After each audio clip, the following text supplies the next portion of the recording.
Roddy, do you want to take it away and do those introductions? Alrighty, let's do it. I think you're at the left bottom side, right? Yep, that's correct. Cool. Over here on the left bottom side of the map, we have our awesome Canadian Zerg player who has a very big weekend in front of her. It is, of course, Ace's very own Scarlett.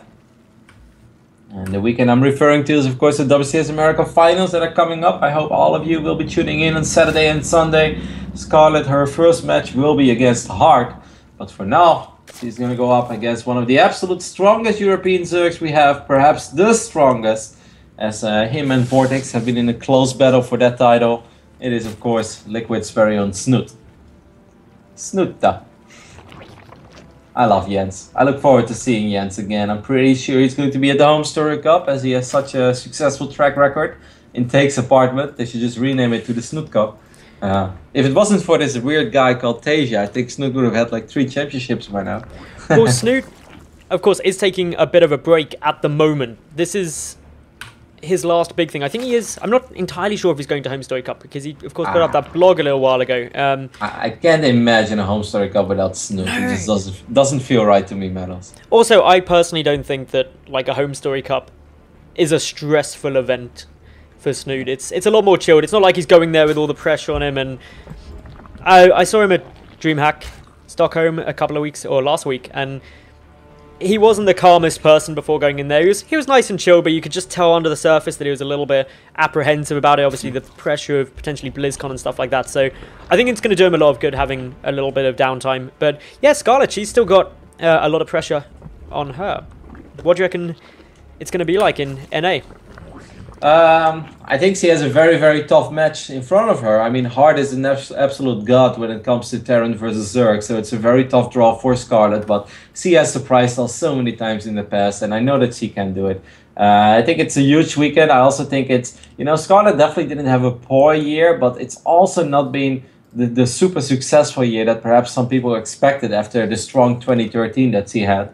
So there is still a lot for her to gain. Of course, potentially still BlizzCon as well. If she would go all the way, that would be one hell of a fairy tale story. But this is definitely a nice test for her to see how she's doing. And, you know, playing these games cross-server can definitely be very difficult against such a strong player like Snute. But Scarlett has shown us in the past that that is nothing that will slow her down. So we'll see. The openings were a little different, as I believe Scarlett got a slightly more economic opening. But that shouldn't really determine the outcome of this game. At the moment, we've got speed, obviously, on both sides coming on through. In terms of the gas count, gas staying on both sides as well. So, very little in terms of differences at the moment in this game. Really, it's just Snute getting marginally more information with those first 2 lings. Although Scarlett does have a couple of overlords here. May kind of try and edge forward a little bit. We'll wait and see. But Baning Nest coming down from Snute. That's pretty much the biggest difference we've got between these two at the moment. Yeah, I'm pretty sure Scarlett is going to get her own Baning Nest in just a couple of seconds. It feels like a defensive Baning Nest. I don't think we're going to see a very aggressive Snute over here. I know that he likes to poke every now and then and just see what he is able to do with a few Lings and Banes, but it is a huge investment, as anything is in ZvZ in this phase in the game.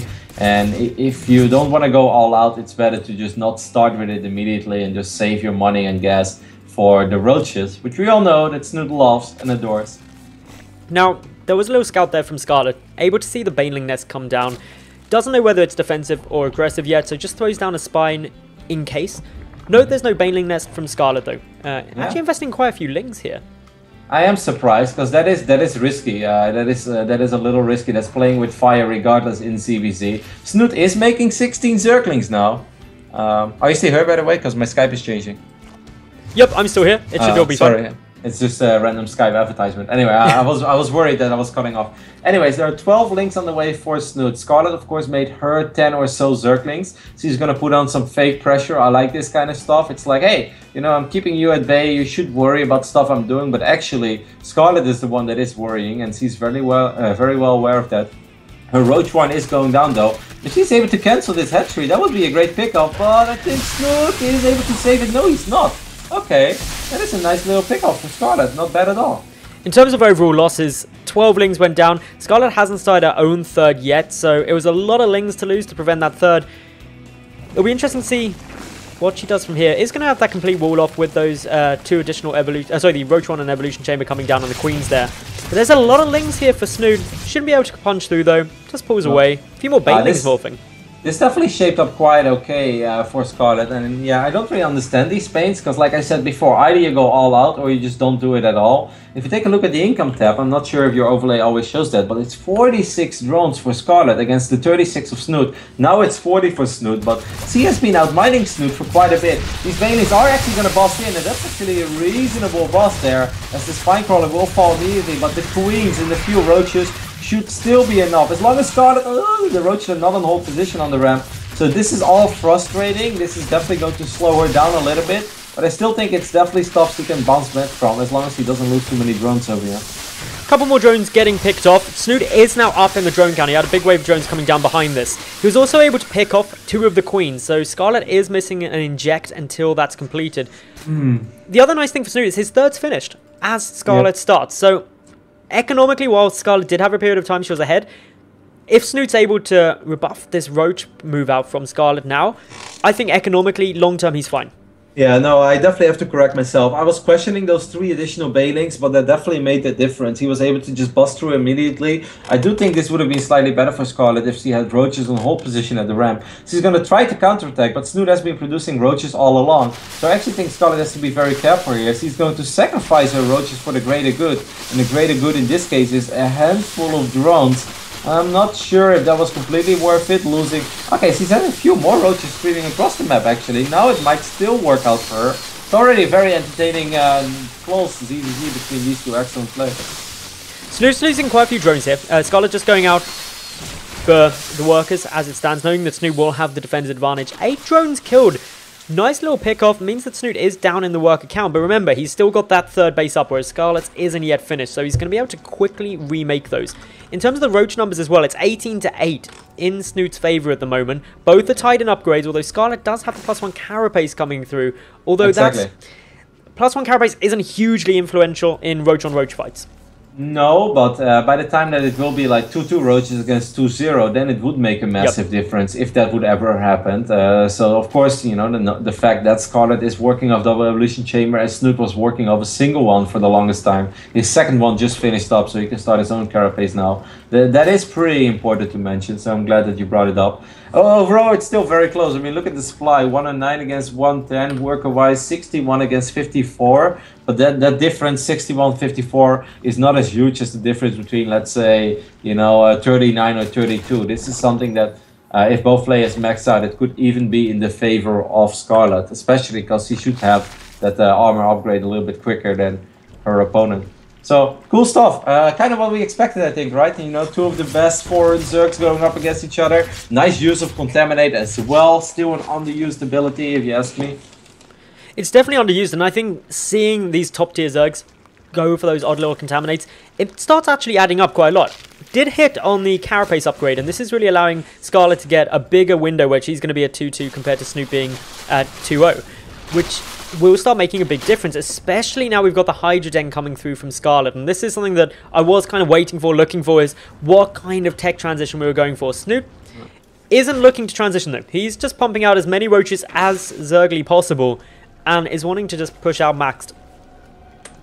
What I wonder about if Scarlett is going to produce Hydras, like, well, she is apparently, because he starts doing it immediately. Because sometimes you see Zerg players add a Hydras then, but they will still just try to max out one time on the Roaches, especially if they feel they can get an upgrade in the Roach Wars, one way or the other, either having a few less drones, a few more Roaches, better engagement, or better upgrades. Scarlett had those things going for herself, so I wouldn't have disliked the fact if she would have gone all out on the Roaches, but of course, you know, if you can have Roach Hydra, and your Hydras are in a good position and they are well protected, then there is no reason not to do it. Snute, in the other end, is indeed a Zerg player that likes to just go nuts on the Roaches, at least for a while. I'm not sure if I'm digging this engagement of Snute though. He's down in upgrades. And no, I'm not digging this engagement at all. He's not got all of his Roaches over. He does have more Roaches on the map, but they're not all engaged in this fight. The Hydralisk for Scarlett dishing out a good bit of damage, with the Queens coming over as well. That's just really swinging things in the Ace of Zerg's favour, and Snute is forced to retreat away from this. Doesn't take a nice fight. Ends up losing significantly more Roaches than Scarlett has, 53 to 37. And all in all, if we look at the resources lost, that heavily swings things into Scarlett's favour, who's also up in the drone count as well. So better income and losing less. generally makes you a very happy player.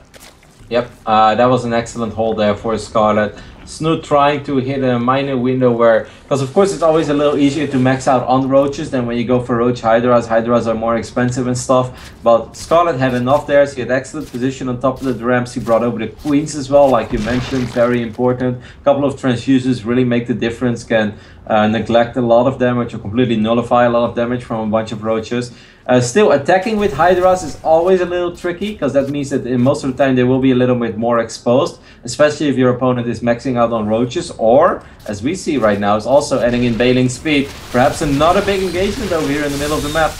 Snute's gone in a nice position here. He's able to completely cut the army in half of Scarlett, taking quite a nice trade, also flanking in from behind. This is trapping Scarlett's roaches, but just in sheer numbers, Scarlett is in a strong position here, able to force Snute back, now setting up 42 roaches for Scarlett to 27 of Snute. Bit of a rough position, it's also 2-2 compared to 2-1.